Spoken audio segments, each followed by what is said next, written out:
Farming cosmetics in Dark Citadel can be frustrating, and not just because you need another player. Unfortunately, Dark Citadel isn't a solo mode, so you'll need to find at least one additional player to earn any cosmetics. And I'll warn you upfront. It won't be super easy. Transmogs can drop from the final bosses in each wing, as well as from intermediate bosses and even from chests or the weekly cash that can be obtained in the Citadel after conquering all 3 wings.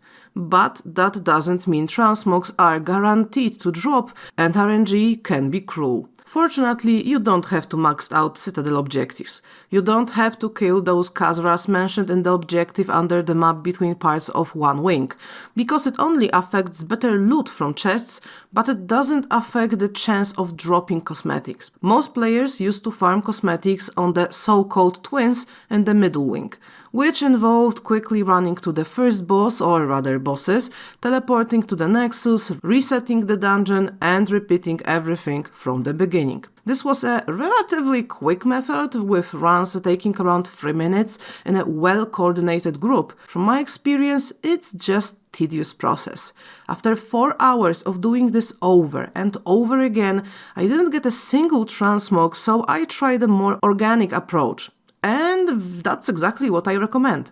Instead of run one wing or farm a single boss, just do the entire Citadel. But don't do it over and over until you burn out. Only once a week to get the weekly cash. You don't have to do objectives 100%. Just open chests, kill bosses, and sooner or later you'll farm at least most of the transmogs. You don't even have to do this during the season. If you get all 5 pieces of armor that can only be obtained at T4, I'll tell you about the transmogs themselves in a moment. If you have different classes left on the Eternal, you can use them to farm rest of the cosmetics on T1.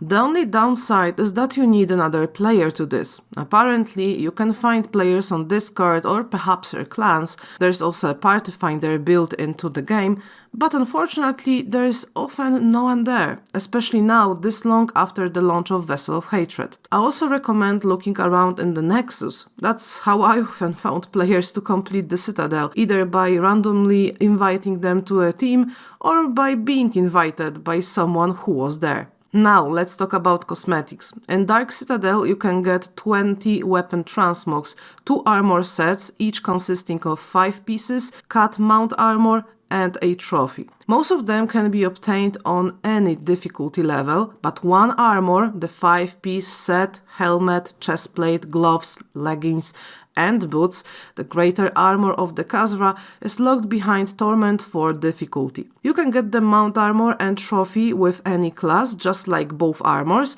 but to get the weapons you have to play the classes for which a given transmog can drop. Some weapons can be purchased from the vendor for a special currency earned in the Citadel coins. Unfortunately, I've already purchased all these transmogs, so I'm relying on information from the internet. These transmogs are quite expensive, but if you plan on farming other transmogs anyway, trust me, you'll collect these coins and earn the Citadel Treasure Hunter achievement for obtaining 100,000 Citadel coins. You also need to play the appropriate class to purchase all weapons at the vendor.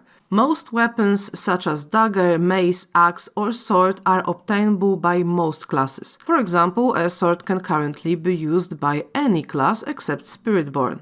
However, there are transmogs that are only obtainable by 2 or 1 class. Totem transmog and one of the staffs can only be obtained by a druid. Second staff only by a sorceress. Crossbow and bow can only be obtained by playing as a rogue. Scythes, both 1- and 2-handed, drop only for a necromancer. Glaive and quarterstaff can be found by a spiritborn. Shield can be found by a paladin and necromancer, and focus and wand by a necromancer and sorceress. In the description I'll include a link to the website that shows you which class can get which weapon transmogs in case you get lost. If you have any questions or something is still unclear, let me know in the comments. Leave a like, subscribe, and happy hunting!